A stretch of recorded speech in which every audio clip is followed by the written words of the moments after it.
What's good, guys? Welcome back to another video. Today is kind of a follow-up to my last video where I do an in-depth breakdown on the entire Miami Dolphins offensive line. I go really in-depth. It's about a 28-minute video, so if you want to check that out, you can click on the card above me, or it will be in the description down below. So do go check that out. I talk about Terron, Armstead, Connor Williams, Liam Eichenberg, and Austin Jackson very in-depth. So if you want to know about our offensive line heading into this season, please go and check that out. This is kind of a follow-up to that video because in that video I do mention how I do think this is one of the only position groups where the Miami Dolphins should go outside of their franchise and go into the free agency pool, even though it's this late in the cycle, and try and find some players to add from the outside. So I thought because of that, why not give my thoughts on who we should bring in and who we should not bring in. That's what this video is about. So let's get right into it. As I mentioned, this is probably the worst position group on our team, so I do think it's important that we do go and add some depth because our offensive line really isn't that deep. Rookie camp has basically just started and training camp is about to begin, so I do think it's kind of a now or never situation in terms of adding an offensive lineman from the outside of the franchise where it gives them enough time to adjust to getting on a new team. So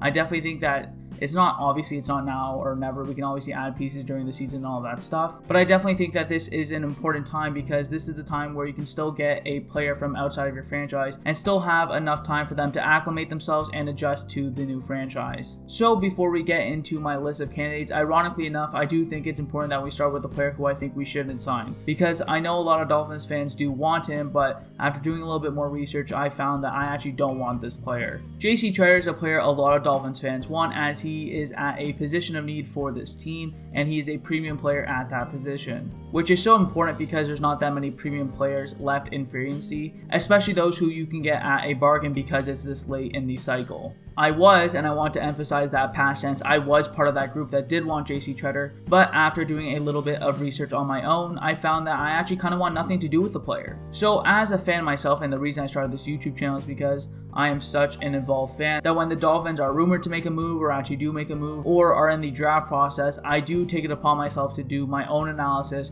on draft prospects and those players in the NFL who we might be rumored to get or do end up getting. So with that in mind, like I said, I was of the mindset that we should go sign Tretter. But upon doing my own evaluation, I don't feel that way anymore. So even though he just played 1,000+ snaps and only gave up 1 sack on the entire season, it's the same reason for us not to sign him that I think no one has signed him thus far in this free agency cycle, and the reason he's still available on the market. So the reason that I keep talking about and the reason that he's still a free agent is because of his injury history. He's been dealing with a bad ankle injury and a bad knee injury that has plagued him for the better part of 3 years. I know what you're thinking. Didn't you just say he just played 1,000+ snaps last season? And my answer would be yes. And over the last 3 years, he's only missed 1 game, so it begs the question, why not sign him? Well, it's the reason that he was able to play those games, which is the same reason I don't want to sign him, is because even though he was able to play all those games while dealing with that injury, the reason he was able to do that is because he just didn't practice at all. He was never healthy with the Browns and virtually never practiced with the team and would just come out and play on Sundays. Now, while that wasn't problematic in Cleveland, even though it must have been because they did release him, that would be very problematic in Miami, especially for him joining a new team, for multiple different reasons. So with him not practicing, how would he be able to learn the new offense with a new coach, a new scheme, and how would he adjust to a new playbook? It would also be hard on tagovailoa to generate chemistry with the center if he was just never practicing. Not to mention we just add Tretter, Armstead, and Connor Williams, which adjusting to a new team is hard already, but imagine having one of the players who you're going to start with not practice with you. That would make the transition for them even harder, especially considering how important communication is, specifically from the center spot on an offensive line. It's also not like our young offensive linemen are proven, and so it's important for them to be around their fellow starters while they're learning this new offense, which is super important for our offensive line to have the best chance of being a good overall unit. So on a team with a young quarterback, 2 young, inexperienced, and unproven offensive linemen, as well as 2 new additions to that position group, with new coaches, a new scheme, and an entirely new playbook, I just don't think he's the addition that we should make right now. I'm not saying it would be the absolute worst thing ever just because he is still a premium talent at that position, which is a need for us. I'm just saying it wouldn't be my first choice. So now let's get into who I would want to fill that role on the interior of the offensive line. line in case Liam Eichenberg isn't ready to play left guard or Connor Williams isn't ready to play center. I should note that my opinion is slightly skewed to a center over a guard, as I've mentioned before, just because I do think that the best thing for this team is if Connor Williams did move back to left guard. So with that in mind, my first candidate for the Miami Dolphins to sign at the offensive line position is center Matt Paradis. There's obviously negatives that come with him being a free agent, but I do think that there are reasonable explanations. And to be fair, anyone that is still left this late into the free agency cycle will have something wrong with them, whether it's poor play, missing time due to injury, or off the field issues. In Paradis' case, it's injury, as he tore his ACL in the 9th week of the 2021 season, which forced him to miss the rest of that year, and is still rehabilitating now, which is probably why he's still a free agent, but it is still plausible that he could be ready for week 1. There are 2 reasons why I'm not concerned about the injury in general, but it obviously is still something that you should keep in mind. One is that even though he's 32, he should still have plenty of gas left in the tank, as he was just drafted in 2015. The other reason is that before last year, he played and started in every game for each season for 5 of the last 6 years. He didn't miss a game or a start for his first 3 years with the Broncos, and then missed 7 games in his last year with Denver in 2018. And then, after signing a 3-year deal with the Panthers after that final year in 2018 with the Broncos, he played and started in every single game until last year in week 9 where he tore his ACL.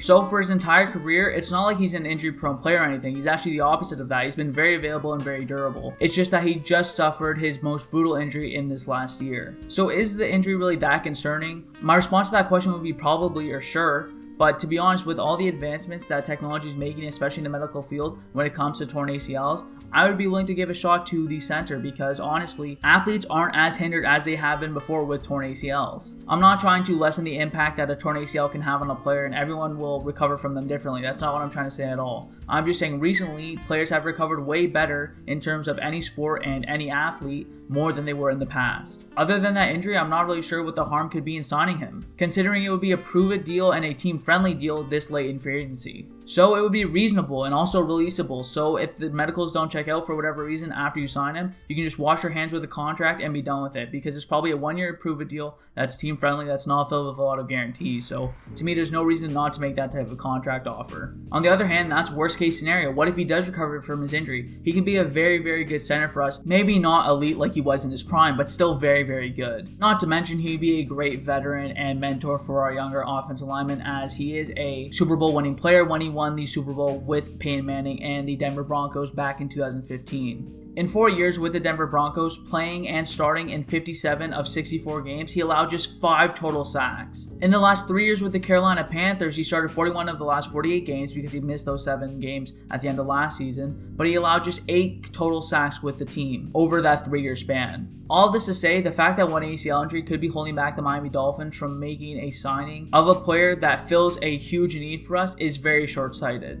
Especially when it seems like it's a front office who just seems to want to push their high draft picks into the starting lineup because they don't want to seem wrong about their picks. They're just trying to push their young offensive lineman into a spot where they might not be ready for yet. Liam Eichenberg, like I said in my last video, was a left tackle for his whole career at Notre Dame, and now we're trying to slot him in at that left guard position, which he might not be ready for. I just think that if he recovers from this ACL injury, the team that ends up signing him is going to laugh at all the other teams that needed a quality center, and they had them right there, but didn't decide to sign him. Especially because he could be a good quality center with a lot of gas left in the tank, so they could just steal him right there and then.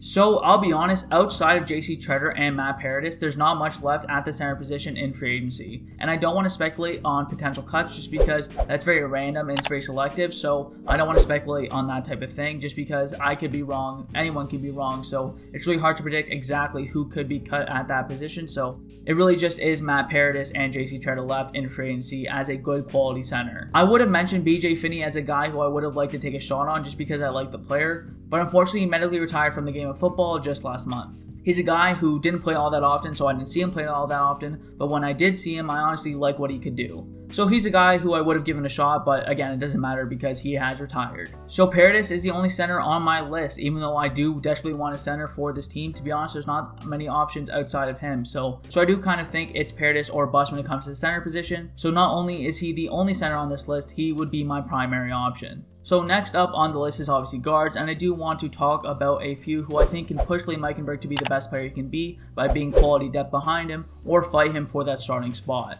And I'll get into which exact player I want for depth and which exact player I want to fight for a starting spot, because there are levels to how good these players are. The first option, who would be the only person on this list who could fight Liam Eichenberg for that starting spot and not just be depth, even though this player could be depth as well if Liam Eichenberg beats him out, but I do think this is the only player who can fight him for a starting spot, is Quinn Spain. Quinn Spain is 30 years old and just started every single game for the Cincinnati Bengals. I know that's not exactly a ringing endorsement because the Bengals offensive line unit was not great last year, but over the course of the season, Spain was honestly good, and if you just narrowed it down to the first 3 months, he was pretty good and honestly even great.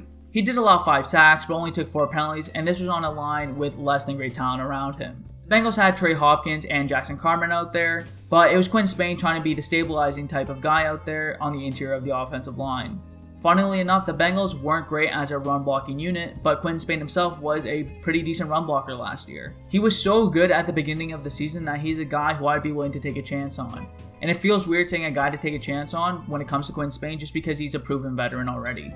And thankfully, he plays left guard, which is the right position, as Robert Hines already found a home at that right guard position. And so he's a guy who can provide quality depth, incredibly good depth, at the left guard position, or compete with Liam Eichenberg for that starting spot. He was signed by the Tennessee Titans back in 2015 as an undrafted free agent after that draft, and he ended up starting 6 games in his rookie year as a UDFA. Then he started the majority of games over the next 3 years for the Titans. After that, he was acquired by the division rival Bills in 2019, and then moved on to the Cincinnati Bengals in 2020 and 2021, starting the majority of those games as well. So after Quinn Spain, these next 2 guys are not going to be guys fighting for that starting left guard spot based on my analysis. These are more quality depth guys who could play a part on the team in case Robert Jones or Solomon Kinley aren't ready, just because they are more useful in a power gap blocking scheme. So under Mike McDaniel and his wide zone blocking scheme, it might be important to bring in some outside free agent to fill that swing guard role. Due to their age and the Dolphins probably wanting to use their younger in-house players instead of bringing older players from outside the franchise, this one is a little bit less practical in terms of what the actual Miami Dolphins would do, but I still think that Michael Schofield is a guy who we should consider to beef up the interior of that offensive line. Again, I want to mention how he's not a guy who I would mention as a potential starter or anything like that. So a little bit of background on the player is that Michael Schofield did end up starting at right guard for the Los Angeles Chargers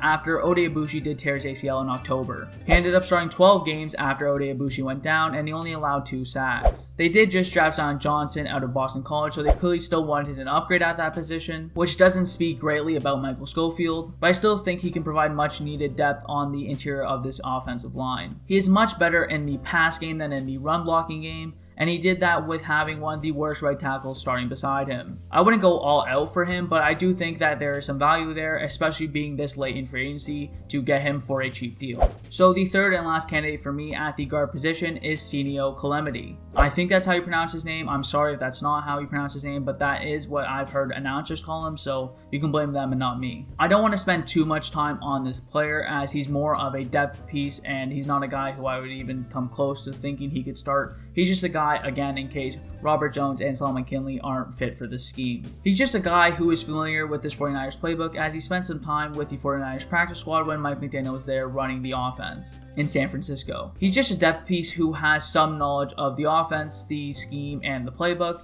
which could be very helpful to the rest of the offensive line. To be completely honest, this late in the free agency cycle, there's no premium players at the interior of the offensive line, unless you would count Matt Paradis, but there's definitely no premium options at the guard position. So the candidates aren't anything spectacular, but I think if you could land a guy like Matt Paradis, that could be so helpful for a team that's trying to make a push for the playoffs. Quinn Spain would be a very solid addition as well. Obviously, Schofield and Calamity are more just depth pieces, but I still think they could provide value as experienced offensive linemen. At tackle, there is a few different options, but I only want to list the best of the remaining options because I actually do believe in the undrafted free agent we signed after this past draft in 2021 in Kellen Deach. I honestly believe Kellen Deach could be a good swing tackle as soon as this year, and maybe even more going forward, but there is still that possibility of as soon as this year as a UDFA rookie that he's just not ready for the NFL field. And in that case, the next man up would be Greg Little or Larnell Coleman. So I definitely don't think it's the worst idea to bring in some outside help at the tackle position for the offensive line. The 2 guys that I would want would be Eric Fisher or Riley Reiff. Some of the other options that I did look at was Darrell Williams from Buffalo, Brandon Shell from Seattle,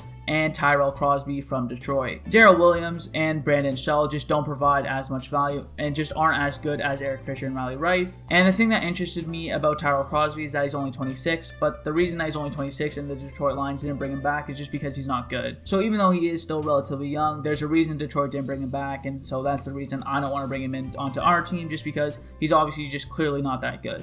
He didn't show enough talent for Detroit to bring him back on a young rebuilding team, so to be honest, as a team that's trying to go for the playoffs, it doesn't really make sense to bring in a young offensive lineman who hasn't shown much at 26 years old. So let's start with Eric Fisher, which the biggest thing about him is that he was a former first overall pick back in 2013. He's on the older side at 31 years old, which doesn't seem that old, but he definitely does have some miles on the body. But in a depth role, he should have no issue stepping in case of injury or just poor play. He played his first 8 years in Kansas City, starting the majority of those games, and then finally went on to his first new team with the Indianapolis Colts last year, where he started 15 games. When watching him, I actually thought he played okay, but from a statistical standpoint, he did not play good at all, as he allowed 7 sacks and took 8 penalties. It's a situation where I don't think the statistics match up to what I saw as a player, but it definitely tells you that he's not what he used to be or what he used to project to be. So he wasn't some premium first overall pick type player. The year before though, in his last year in Kansas City, he started with 15 games and he allowed just 3 sacks and took just 3 penalties. So he's not far removed from that final year in Kansas City, but the thing that separates him from that player is the injury that he suffered, which is what led him to not return to Kansas City after putting up a pretty good season that year.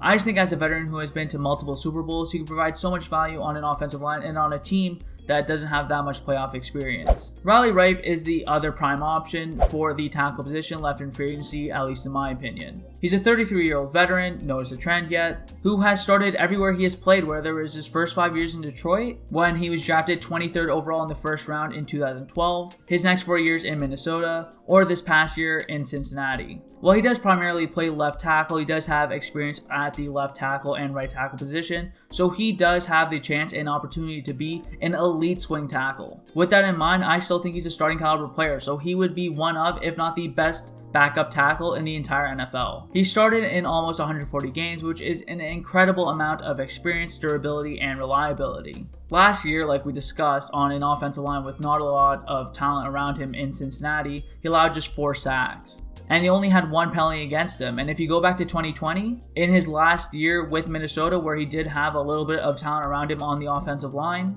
he played over 1,000 snaps and had just 1 sack allowed and took just 1 penalty. That is awesome talent to still be left this late in the free agency cycle at such an important position, especially for the Dolphins, as it's one of their bigger needs on the team. He's a guy who, if we did place him at left tackle on the depth chart, he would be the best backup in the NFL for a top 3 left tackle in Terron Armstead. But also, like we talked about, he does have experience at right tackle, and he could threaten to take that starting job away from Austin Jackson at the right tackle spot. To be honest, he could even beat AJ for that spot outright, and I don't think that would be the worst thing in the world. And even if he didn't somehow beat Austin Jackson, whether it's politics at play to get the first round pick into the lineup, he would still make the competition hard for Austin Jackson, which is something I think he needs. Austin Jackson has had a confirmed starting spot for his entire NFL career so far, so I think getting him to a point where he could lose his starting job would help him become the best player he can be. So I think if you put him in a position where his starting spot is in real jeopardy, that could really push him to be the best he can be and to try and beat out that other player, which he hasn't had to do in his career thus far. So Riley Reiff is honestly a great option all around for the Miami Dolphins to sign during training camp. So those would be my candidates for the offensive line, which are still available to help what might be the worst position group on this entire team.